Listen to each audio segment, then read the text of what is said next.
La sala del tribunal estaba envuelta en un silencio espeso, como si todos contuvieran la respiración. El golpe seco del mazo del juez rompió la tensión. Inocente. En un instante, el ambiente estalló en murmullos, unos de alivio, otros de indignación.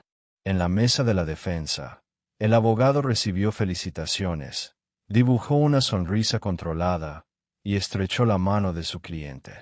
Las cámaras captaban todo: el apretón firme, el gesto de victoria, la imagen perfecta de un defensor incansable. Pero, detrás de esa mirada serena, algo se movía. No había euforia, ni alivio. Solo un peso invisible, como si cada aplauso fuera un golpe silencioso. Él sabía que, en ese momento, no estaba salvando a un inocente, sino liberando a un culpable. Un hombre capaz de cosas que jamás serían reveladas allí. Para todos, aquello era otra victoria brillante. Para él, era la certeza de que, a veces, ganar en el tribunal significa perder mucho más fuera de él. Su nombre era Eduardo Lacerda, un abogado cuya reputación se había forjado sobre victorias improbables y defensas que rozaban lo imposible. En los círculos jurídicos, su nombre inspiraba respeto, muchas veces, temor. Clientes viajaban kilómetros solo para conseguir unos minutos de su atención, convencidos de que, en sus manos, cualquier caso podía volverse un juego ganado.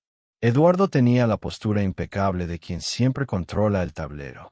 Una mirada aguda, capaz de detectar el detalle que otros ignoraban, y una disciplina que convertía cada proceso en una obra de estrategia.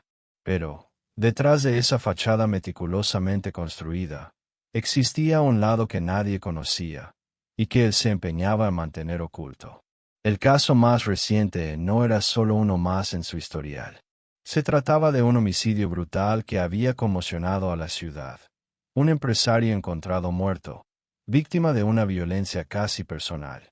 El acusado, Renato Vasconcelos, enfrentaba pruebas que parecían irrefutables: huellas dactilares, testigos, indicios contundentes.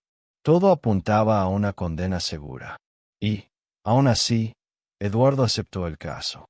No por dinero, no por fama. Lo aceptó por un motivo que guardaba solo para sí, mientras preparaba una defensa que lo obligaría a cruzar todos los límites éticos que un abogado pudiera conocer. Desde el principio, la fiscalía se mostró confiada. Había huellas de Renato en un vaso de vidrio dentro de la casa, un cabello coincidente encontrado cerca del cuerpo y la declaración de una vecina que lo conocía de vista. El caso parecía cerrado, y cualquier abogado sensato habría rechazado semejante bomba de tiempo. Pero Eduardo no lo hizo. El primer encuentro entre ambos fue en una sala fría, iluminada por lámparas fluorescentes, en el centro de detención preventiva. Renato no tenía la postura típica de los acusados que Eduardo había conocido a lo largo de su carrera. No parecía asustado, ni excesivamente nervioso. Había en él un control extraño, casi incómodo, como si evaluara al propio abogado. A cada pregunta, respondía con calma, pero sin dar más detalles de los necesarios. Eduardo, experto en leer microexpresiones, percibió que detrás de aquella serenidad había un muro demasiado alto para escalarlo con facilidad. Las semanas siguientes fueron una carrera contra el tiempo. El juicio por jurado estaba programado para 2 meses después, y la prensa no daba tregua. Periódicos y programas de televisión exploraban cada detalle, retratando a Renato como un depredador frío.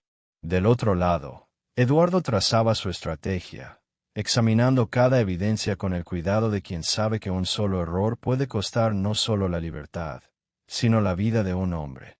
Aún así, había algo que lo inquietaba, y no era solo el peso de las pruebas. Era la manera en que Renato reaccionaba a ciertas preguntas, especialmente cuando el abogado mencionaba el pasado de la víctima. Era como si hubiera allí una historia no contada, un vínculo no revelado. Pero, en vez de confrontarlo, Eduardo guardaba esas observaciones para sí. En la audiencia preliminar, el fiscal presentó el caso con firmeza. Describió el crimen como una ejecución motivada por una disputa financiera mal resuelta. Renato, según la acusación, había sido contratado para darle un susto a la víctima, pero las cosas se salieron de control. Eduardo contraatacó cuestionando la credibilidad del testigo ocular, la vecina que, según él, podía haber confundido a Renato con otra persona. Era una línea de defensa arriesgada, pero plantaba la primera semilla de duda. Cada día, Eduardo se sumergía más en los bastidores del caso. Entrevistaba a empleados, analizaba registros bancarios, revisaba informes periciales. Y, cuanto más estudiaba, más evidente se volvía: Renato era culpable. Las pruebas podían ser cuestionadas, pero el conjunto hablaba por sí solo. El problema era que, incluso con esa certeza, Eduardo no retrocedía. Algo en él se negaba a abandonar al cliente, aunque la razón y la ética gritaran lo contrario. Para los observadores externos, no era más que un abogado obstinado, decidido a desmontar el caso de la fiscalía. Pero, en el silencio de su despacho, Eduardo empezaba a perder el sueño. Imágenes del crimen, el rostro ensangrentado de la víctima y la mirada controlada de Renato aparecían en sus sueños. Y, en el fondo, sabía que había algo más que un caso en juego. Había un pasado que no podía revelar, todavía. Las semanas previas al juicio fueron un campo minado. Cada paso de Eduardo era vigilado, por la prensa, por la fiscalía y, sobre todo, por él mismo. No había margen para errores. Cualquier tropiezo y la imagen del abogado invencible se derrumbaría. La prensa estaba hambrienta. Fotógrafos lo seguían por las escaleras del juzgado. Micrófonos surgían de todas partes, y preguntas incisivas intentaban arrancarle declaraciones que se convirtieran en titulares. Eduardo, sin embargo, mantenía la compostura. Respondía poco, siempre con frases calculadas, de esas que no revelan nada pero parecen decir mucho. En el despacho, la rutina se volvió casi obsesiva. Revisaba cada informe una y otra vez, buscando grietas, inconsistencias, cualquier detalle que pudiera debilitar la acusación. Así fue como encontró un punto vulnerable: la recolección de las huellas digitales. El informe señalaba que el vaso con las huellas de Renato fue recogido horas después del crimen, cuando la casa ya estaba llena de policías, curiosos y vecinos. La defensa podía alegar contaminación de la prueba, sembrando la duda en el jurado. Pero esa no sería su única jugada. Eduardo empezó a trabajar en las sombras, contactando a especialistas dispuestos a declarar sobre la falibilidad de los testigos oculares. Sabía que, si lograba debilitar el testimonio de la vecina, derrumbaría el corazón del caso de la fiscalía. Mientras tanto, en las visitas a la prisión, Renato seguía siendo un enigma. Respondía a las preguntas, pero sin mostrar interés por su propio destino. No demostraba miedo ni urgencia, como si estuviera absolutamente seguro de que saldría libre. Esa confianza, lejos de tranquilizar a Eduardo, lo inquietaba aún más. En una de esas conversaciones, un detalle se le escapó. Cuando Eduardo comentó, de forma casual, sobre el barrio donde había crecido, Renato desvió la mirada por un segundo, como si una memoria incómoda lo hubiera golpeado. No dijo nada, simplemente cambió de tema. Pero, para Eduardo, ese gesto fue como una señal silenciosa. El acusado sabía más sobre él de lo que dejaba ver. En la fiscalía, el ambiente también era de guerra. El fiscal a cargo, Marcelo Dantas, tenía la reputación de no perder casos de homicidio. Conocía a Eduardo de otros juicios y sabía que estaba frente a un adversario peligroso. Entre ellos existía respeto profesional y un odio silencioso, alimentado por derrotas pasadas. El día de la selección del jurado, Eduardo observó con atención a cada candidato. Buscaba miradas vacilantes, expresiones de duda, cualquier rastro de empatía hacia el acusado. Quería personas que pudieran dejarse influenciar por una buena historia más que por hechos fríos. Sabía que, si lograba sembrar la duda en el corazón de al menos un jurado, podría cambiar el rumbo. El juicio comenzó bajo una tormenta literal. Afuera, la lluvia golpeaba con fuerza la ciudad, y los truenos resonaban dentro de la sala del tribunal. Adentro, las palabras eran las armas. El fiscal abrió con un discurso duro, describiendo el crimen con detalles gráficos y retratando a Renato como un depredador calculador. Eduardo, cuando se levantó, hizo lo opuesto. Usó un tono calmado, casi íntimo, hablando sobre la presunción de inocencia, los errores en la investigación y recordando que no todo es lo que parece. El juego estaba en marcha. Y, mientras presentaba a sus primeros testigos, Eduardo sabía que estaba iniciando no solo una defensa, sino una guerra silenciosa contra su propia conciencia. El juicio avanzaba como un tablero de ajedrez, cada movimiento calculado para desestabilizar al otro lado. En el segundo día, la fiscalía presentó a su testigo principal, la vecina, una mujer de mediana edad, mirada firme, que relató haber visto a Renato saliendo apresurado de la casa de la víctima, poco después de escuchar ruidos de pelea. Describió la escena con seguridad. La ropa oscura, el gesto tenso, la lluvia empapando su cabello. Cuando llegó el turno de Eduardo para interrogarla, el silencio se apoderó de la sala. No atacó directamente su credibilidad. Sabía que eso podía generar rechazo en el jurado. En cambio, fue desmontando, pieza por pieza, la certeza de su relato. Preguntó sobre la distancia exacta, la iluminación, el tiempo que tuvo para observar. Le recordó que era de noche, que la lluvia dificultaba la visión y que cualquier sombra podía ser confundida. Cada respuesta, por más segura que pareciera, dejaba una grieta para la duda. Después llegó el turno de los peritos. La fiscalía presentó el informe de las huellas encontradas en el vaso dentro de la escena del crimen. Eduardo esperó con paciencia hasta el contrainterrogatorio, cuando señaló que el objeto había sido recogido horas después, con decenas de personas circulando por la casa. Preguntó si, en esas condiciones, no existía riesgo de contaminación. El perito admitió que sí, aunque poco probable. Pero esa pequeña concesión bastaba para que la certeza se tambaleara. Renato, sentado junto al abogado, mantenía la misma postura imperturbable. A veces, durante el testimonio de los testigos, lanzaba una mirada rápida a Eduardo. ¿Cómo? A veces, durante el testimonio de los testigos, lanzaba una mirada rápida a Eduardo, como si pusiera a prueba sus límites. Había algo inquietante en esa relación silenciosa. Ni cliente ni abogado parecían comportarse como desconocidos. En la tercera audiencia, Eduardo presentó su carta más arriesgada.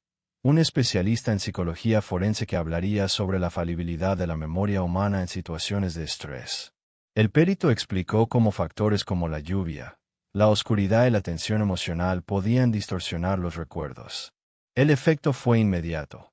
Algunos jurados comenzaron a intercambiar miradas, como si la versión de la vecina ya no fuera tan sólida. Tras bambalinas, Marcelo Dantas sentía que el control del caso se le escapaba.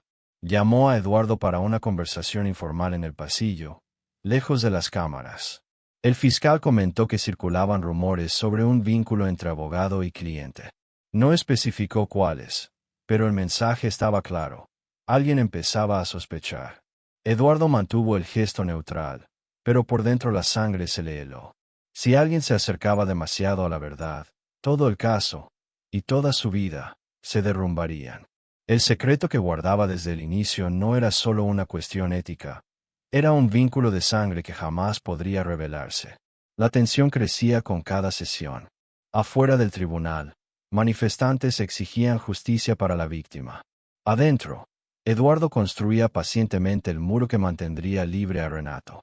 Y, en el fondo, empezaba a preguntarse si el precio que pagaría por ello no sería más alto de lo que podía soportar. El último día del juicio amaneció pesado, como si hasta el clima comprendiera lo que estaba por suceder. El cielo estaba cubierto, y el aire se sentía demasiado denso para respirarlo con calma. Eduardo llegó temprano al tribunal, como siempre, pero ese día sus pasos eran más lentos, medidos, no por inseguridad, sino por el peso de lo que sabía que haría. La fiscalía había preparado su ofensiva final. Marcelo Dantas, convencido de que aún podía ganar, presentó un video de una cámara de seguridad de un edificio cercano, captando a una figura masculina corriendo la noche del crimen. La silueta se parecía a la de Renato. No había nitidez suficiente para identificar el rostro, pero el cuerpo, la postura y el horario coincidían con la descripción de la vecina. Un murmullo se extendió por la sala. Era la pieza que Dantas necesitaba para reforzar su narrativa. Renato permaneció impasible, pero Eduardo sintió su mirada, como si le dijera, resuélvelo. Cuando llegó su turno de hablar, Eduardo se levantó despacio, ajustó el saco y caminó hasta la pantalla donde se reproducía el video. Pidió que lo pasaran en cámara lenta. Mientras las imágenes avanzaban, señaló detalles casi imperceptibles, la altura aparente de la figura, la forma de cargar algo en la mano izquierda, la diferencia en el ritmo de los pasos. Con voz calma, sugirió que cualquier persona con una complexión similar podía ser confundida en esa grabación borrosa. Y entonces hizo algo inesperado. Llamó al estrado a un especialista en análisis de imágenes digitales. Este perito, contratado previamente por la defensa, presentó un informe señalando inconsistencias en la grabación, distorsiones de perspectiva, baja resolución y fallas de iluminación que impedían cualquier identificación precisa. Al finalizar su declaración, el video que antes parecía decisivo ahora era solo un elemento dudoso en un mar de incertidumbres. Pero Eduardo no se detuvo allí. Guardaba su jugada más arriesgada para el alegato final. Frente al jurado, no habló solo de pruebas y vacíos. Habló de la esencia de la justicia, de la presunción de inocencia, de cómo condenar a alguien sin certeza absoluta era cometer un error irreversible. Usó palabras medidas, pero cargadas de emoción, como si hablara de algo que lo tocara mucho más allá del caso. Mientras hablaba, los ojos de algunos jurados se fijaban en él con una atención casi hipnótica. Y Eduardo, aunque sabía que estaba manipulando esas mentes para liberar a un culpable, sentía que ya no había vuelta atrás. El destino de ese juicio estaba sellado, y él sería el responsable. Cuando el juez pidió que el jurado se retirara a deliberar, el silencio llenó la sala. Renato permaneció inmóvil, las manos entrelazadas sobre la mesa, la mirada fija al frente. Eduardo no lo miró, pero sintió su presencia como un peso físico a su lado. El tiempo de espera fue breve, pero se sintió eterno. Cuando regresaron, el presidente del jurado anunció el veredicto: inocente. El sonido que siguió fue una mezcla de aplausos, gritos de indignación y el ruido amortiguado de sillas arrastrándose. Renato se volvió hacia Eduardo y solo asintió, un gesto casi imperceptible, pero cargado de algo que el público jamás entendería.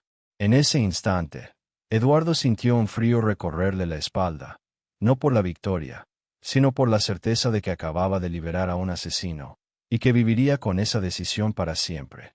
Mientras la sala se vaciaba, Marcelo Dantas pasó junto a él sin decir una palabra, solo lanzándole una mirada que mezclaba frustración y sospecha. Eduardo sabía que, para el fiscal, aquella batalla estaba perdida, pero la guerra no. Y, por dentro, sentía que su propia guerra interna apenas comenzaba. Esa noche, Eduardo volvió a casa sin celebraciones. El departamento estaba en silencio, iluminado solo por las luces de la ciudad que se filtraban entre las cortinas. Dejó la carpeta sobre la mesa y aflojó la corbata, sintiendo el peso del día caer sobre sus hombros. La victoria que todos celebraban afuera, para él, era una condena silenciosa. Se sentó en el sillón y abrió un cajón antiguo. De él sacó una caja de madera oscura, marcada por el tiempo. Dentro había fotografías, cartas y recortes que guardaba desde su juventud. Entre ellos, una imagen amarillenta, su padre, aún joven, al lado de una mujer que Eduardo nunca conoció en su infancia. En brazos de ella, un bebé de ojos oscuros, la misma mirada fría que ahora habitaba el rostro de Renato. Su padre había muerto llevándose ese secreto a la tumba. Pero, antes de eso, una breve confesión, hecha en un momento de fragilidad, había cambiado para siempre la forma en que Eduardo veía su propia historia. Descubrió que tenía un medio hermano, fruto de una relación extramarital. Un niño que creció sin el confort, las oportunidades y el apellido que él había tenido. Renato. Lo más perturbador era que el propio Renato jamás supo de ese vínculo. Para él, Eduardo era solo un abogado famoso contratado para salvarlo. Para Eduardo, sin embargo, aquel juicio fue mucho más que un caso. Fue una oportunidad, distorsionada y oscura, de proteger el único lazo que aún lo unía a su padre. Desde el momento en que vio el nombre de Renato en la lista de acusados, supo que era culpable. Las pruebas, los indicios, el comportamiento, todo gritaba la verdad. Y, aún así, decidió defenderlo hasta el final, usando cada resquicio, cada técnica, cada truco que conocía.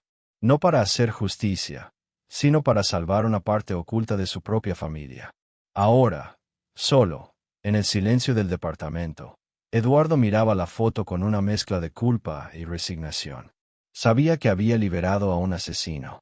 Sabía que, tal vez, otros pagarían el precio de esa decisión. Pero, al mismo tiempo, sentía que no podría haber hecho otra cosa. Había cruzado la línea ética que juró nunca traspasar. Y lo peor de todo es que nadie jamás lo sabría, salvo él, y el peso que cargaría hasta el último día de su vida. Algunos secretos no están en las páginas de los expedientes ni en los archivos del tribunal. Viven en el silencio de quien ganó, pero perdió algo mucho mayor. Eduardo Lacerda nunca confesó a nadie el verdadero motivo por el que defendió a Renato hasta el final. Para el mundo, fue solo otra victoria brillante. Para él, fue el día en que la justicia se inclinó ante la sangre. ¿Y tú? ¿Hasta dónde llegarías para proteger a alguien, aun sabiendo que es culpable? Si esta historia te hizo reflexionar, déjanos tu comentario y compártela. Y no olvides suscribirte para más historias que dejan huella. Un gran abrazo.